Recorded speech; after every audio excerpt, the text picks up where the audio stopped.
Alright guys, last thing that we're going to talk about, well, I shouldn't say last because this is the last video I'm making, but probably not, maybe not necessarily the order that you watch them in, so ignore that. Symmetry and odd even. So in math, a lot of times as you guys move up, as you are, they like to use the terms odd and even when it's talking about functions. Basically just remember that if it's an even function, it has symmetry with respect to the y-axis. If it's an odd function, I can't even follow my own thing here. If it's an odd function, it has symmetry with respect to the origin. Okay, so they're odd and even are just other ways of saying it has symmetry with respect to certain things. Okay, so let me just walk you through real quick how to find those symmetries, and yeah, we'll go. Okay, so let's take a look at. We'll do a fairly simple one to start. We'll do x squared minus 5. Okay, now some of these you guys may kind of be able to look at and figure out without actually doing the math if they're really simple, but I don't suggest that. Plus, you guys aren't going to get too many that are that simple. But let me walk you through it just to kind of show you how it works. Some of the more complicated ones obviously require a little bit more simplifying, but it's the same basic idea. Okay, so to see if it's even or if it has symmetry with respect to the y-axis, all you're going to do is replace x with a negative x and simplify, right? So I want to look at that. Okay, when I simplify that, I get x squared minus 5. Okay. Now, you're checking when you're doing even ones, you're checking to see, or symmetry with respect to the y-axis, you're checking to see if when you simplify it, it equals the same as your original function, right? That's why I put this up here, where f of x equals f of negative x. Okay. So when you did it, when you look at this one and you look at this one, right?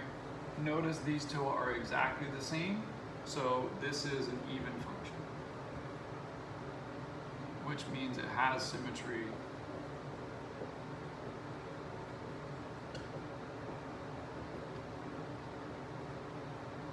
with respect to the y-axis. Okay.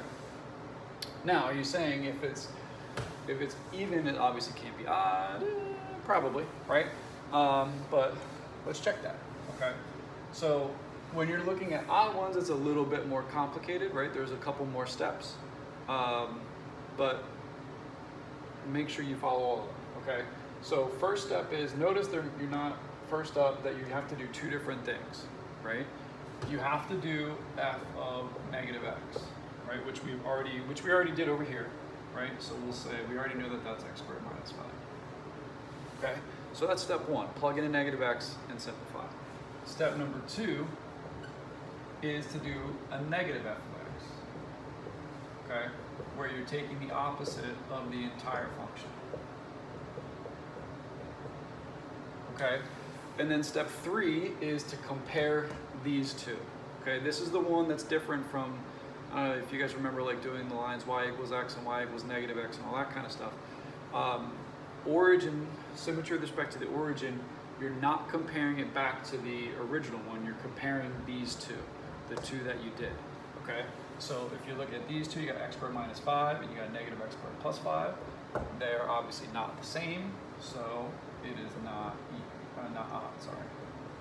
And it does not have symmetry.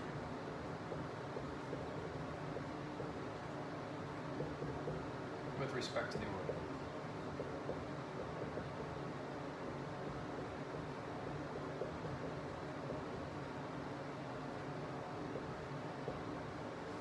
Okay. Yeah, and that's it. Okay, so just remember that symmetry isn't all that bad when you have to do it algebraically.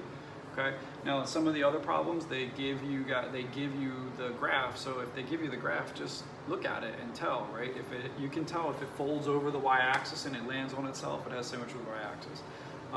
If it has symmetry with respect to the origin, you can take and you could rotate it 180 degrees and it would still be in the same exact spot, okay?